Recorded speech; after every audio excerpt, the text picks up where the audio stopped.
We learned something very important on this week's edition of WWE SmackDown, and that is that the return of Roman Reigns is near because we got a significant development with Solo Sikoa, not just taunting Roman Reigns the way he has in recent weeks, but we had Solo telling Roman that if he wanted to come get him, he knows where to find him, and that was all we needed to hear, as we are now only 1 week away from SummerSlam, and we know that seems to be the most likely destination that Reigns will make his triumphant return to WWE, and we will have Tribal Chief versus Tribal Chief, the Bloodline Civil War. It is officially on, and it was a big edition of SmackDown for the Bloodline. Before we get into that, yes, if you guys are watching and have watched the channel before, you know this isn't my normal setup. I'm visiting family, so bear with me here for this week's edition of the SmackDown reaction. But yes, this was a big episode for the Bloodline because not only do we start with Solo, again, really just taking aim at Roman, and this time not even doing it in any sort of, way that teases anything that could be interpreted multiple ways. It's interpreted one way, and that is Solo telling Roman that he will get exactly what Cody Rhodes got, which we know, the shield bomb through the table for Cody. He'll get what Randy Orton got, which they just beat down Randy Orton a couple weeks ago, as we know, and he'll also get what Kevin Owens got, which we saw last week on SmackDown. So they're not just saying, hey, Roman, come back and we'll have a nice little chat about who the real tribal chief is.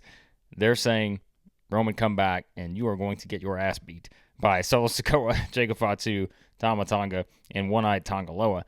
So that was something that I thought was pretty interesting because they did officially declare, right, that this is going to happen very soon with Roman Reigns making his return. And we've said before it makes sense, right? We talked about in the other video, there were some rumors out there that they were planning on bringing Roman back a couple weeks before you got to SummerSlam. Well, obviously, there's only 1 week left now. You could do it the night before. But that could be a situation where I just don't know if they're bringing Roman back on SmackDown next week. But what you could do is, again, make it add another little layer to it to where, hey, this week we know that Roman is like Solo with what he said, we understand that means Roman is about to come back. But next week you could add something to make it, if it's this week, if you think it's 99%, you can do something next week on SmackDown to make it 100% clear that if you watch SummerSlam, you're going to get the return of Roman Reigns. So we'll see what else they add to it. I know I've also seen some people mention that maybe you bring Jimmy back on SmackDown, and then you bring Roman back at SummerSlam, and you kind of get the 1-2 punch there. Because we know also, to tie into this, we know that the Bloodline is getting a tag team title shot next week on SmackDown because it was not Tama Tonga and Tonga Loa teaming up. It was Tama Tonga and Jacob Fatu teaming up, which, as I said, because of One-Eyed Tonga Loa, who had the patch over his eye due to the injury last week. And so that was your tag team unit for the Bloodline in the Gauntlet match. And as we said last week, we knew it was a taped episode. I wasn't going to reveal the spoilers to anyone, but we knew at the time that it was the Bloodline who won that match. And, they ultimately beat the Street Profits at the end of this. And so now we know what we're getting next week. We know we're getting Tama Tonga and Jacob Fatu challenging DIY for the tag team titles. We're actually getting multiple tag team championship matches on next week's SmackDown, which we can go ahead and, throw in later talking about the women's side of things. But we know we're getting it. And look, you would think the expectation is that you're going to get a title change next week unless they do some kind of shenanigans where maybe it's a count out or a DQ or something like that, and you go back to that match in the future, near future probably, because, you would think that getting these titles, that's one of the things that Solo's talked about, right? Is getting the tag team championships back to the Bloodline, because that's when the Bloodline had the most power, wasn't it? When Roman was the Universal Champion, when the Usos were the tag team champions. And so that's what Solo is going for. And he's made it very clear in his mission that that's what they want to do. They want to get those championships back. And that was kind of, once again brought up, I think, and we've seen the trend here, is that now they have this tag team opportunity to get the titles. You guys know I talked about it. If you want to go back and watch the Raw reaction video this week, or watch the video I did talking about Jey Uso and Sami Zayn, how they're definitely putting the pieces together to bring them back into this Bloodline story, you could get a scenario now where we know Jey and Sami are going to challenge Finn Balor and JD McDonough at some point for the tag titles because they've already pinned them on this week's Raw. And now you've got a situation where the Bloodline could have their tag team titles. And something that Solo has said specifically is saying when they had all the tag team belts. If you go back to a couple of promos Solo's had over the past several weeks, they've done kind of the ones in the dark room and all that, right? If you go back to a couple of those, he's made it clear they don't just want the tag belts, right? They want all the tag belts. And so I think this is clearly setting up a scenario where you could have Jacob Fatu and Tonga win those tag team titles, perhaps as soon as next week. I would think they have to be the favorites. I know the old school nature probably of Triple H in the booking. Like, you want to have Jacob Fatu just destroy Johnny Gargano in Cleveland. That could be something where, I'm sure that would give you some old school heel heat there if you want to do that. But I just can't see a scenario next week where they don't win that match unless, like I said, that's via some shenanigans, a DQ, count out, something like that. And then you do the match again after SummerSlam. But if they were to get those tag titles, right, and let's say Sami and Jay win, the other tag team championships after SummerSlam, then you have everything you need to have Solo saying, all right, we've got these titles, now we're going to get those. And somehow you get there, right, to where you have the ultimate, match where you combine the two tag team titles or whatever, which I would not be against, to be honest with you. I would be perfectly fine with there being just one set of tag team champions. I would have no issue with that because I think it gives you a lot more ideas and storylines to work with if you have one set of belts that can go between each brand. So clearly they're setting that up because the Bloodline were just dominant in this match, as you would expect. Jacob Fatu, incredible as usual. You guys know, we've talked about it here on the channel. I mean, this guy is just on another level. And, whether it's the facial expressions, the presentation of him, or it's just him, having just some ridiculous offense and the way he can move, like just the agility of this guy is unbelievable. So he's a star. They've already made him a star in a very short amount of time. And like we've said, that could lead to something even bigger for Jacob Fatu in the future in terms of what his role could be in this new version of the Bloodline during the Civil War, everything that's going to be happening. So once again, impressive for Jacob Fatu, and now most likely, I would think, went away from being a tag team champion in WWE. But again, as it circles back around to Roman Reigns and Solo, making it obvious here that he is coming for Cody's championship. And you did have the promo from Cody here. They kind of, used it in a way to explain that they were in Japan, but Cody made it very clear. And you guys know we've been pumping this up for weeks now. You had to put Cody in a position where he is alone going into SummerSlam, and now you have that. Orton's out. Owens is out.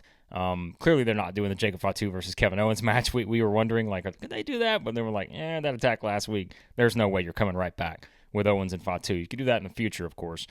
But now you have Cody all by himself. And that's exactly the way you wanted it. Because now, as Cody said, just like it was going into WrestleMania, in a certain extent, you have the deck sort of stacked against Cody. And now you have that setup where, like I've mentioned, could that be where Jay and Sami get thrown back into the equation if Cody finds himself, at that numbers disadvantage, either in the match or after the match at SummerSlam against Solo?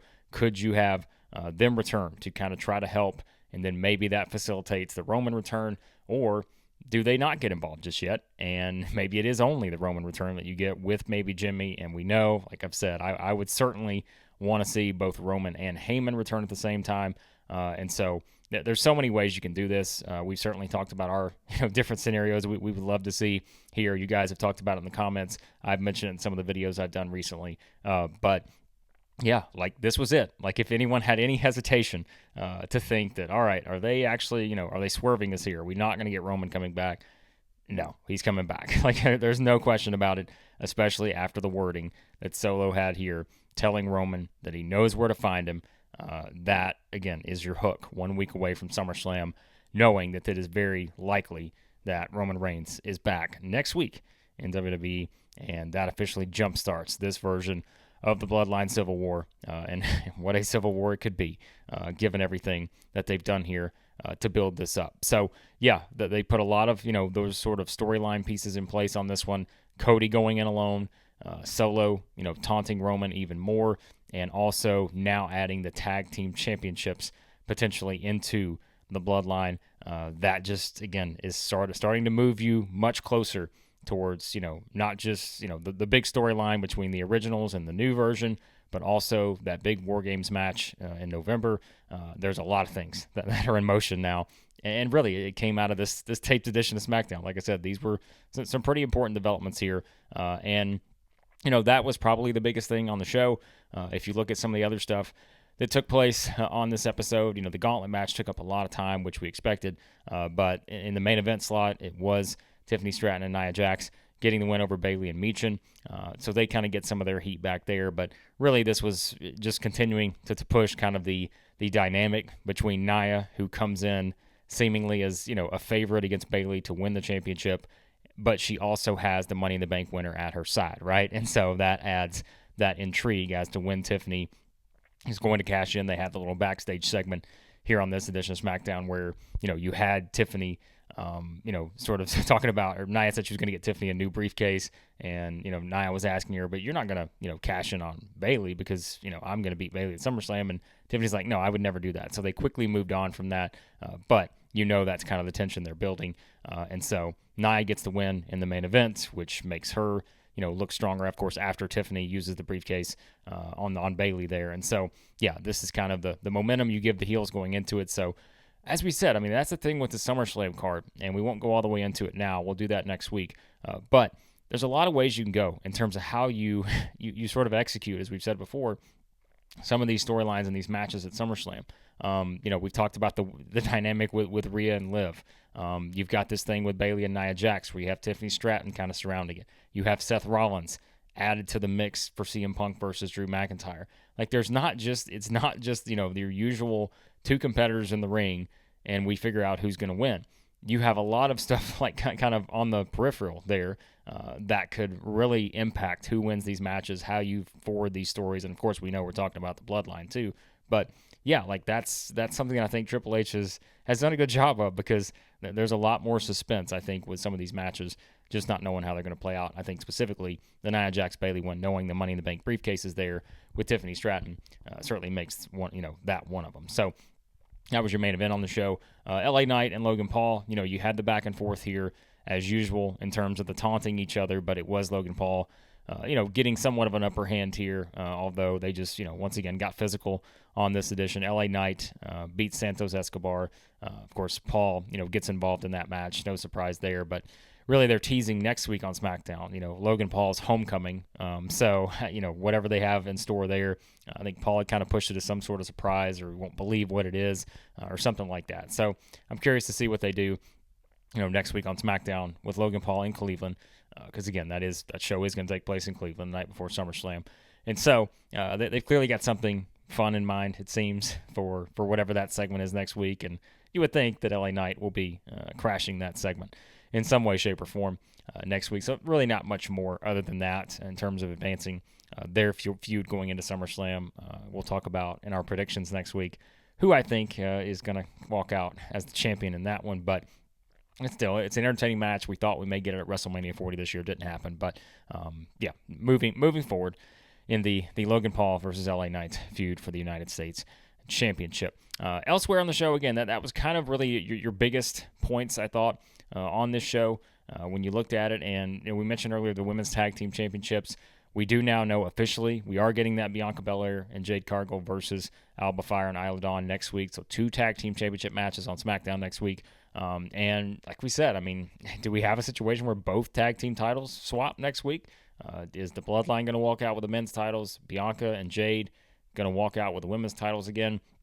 I think at this point, you probably need to switch the championships unless you're doing a turn. And I've said before, you guys know where I stand on that. I just think it's way too early to do any sort of turn with Bianca and Jade. I don't think you're going to do it on SmackDown if you do that. I think that's going to be on a PLE at some point in the future. You would think that they've not really added a lot of story fuel to this, I guess you could say. It's really just been about, hey, these two have kind of bickered back and forth, and now we're getting the match. And I think if you're doing the rematch now, I think you got to probably switch the titles to get them back on Bianca and Jade. And then, again, that kind of moves that portion of the story forward, knowing that eventually we're headed towards the breakup. We just don't think it's going to be anytime soon. You've got some challengers in the works, different places. We know they've kind of been building up the Sonya Deville, Shayna Baszler, Zoe Stark group over there on Raw. So I would think they're going to get back into the mix, although they did say on Raw this week that they were going to be the ones that take the titles away from Fyre and Dawn. So could they get involved in that match next week? Maybe, because it is, again, kind of before SummerSlam. Brand split is what it is. Who cares? So, yeah, I think you could see something like that.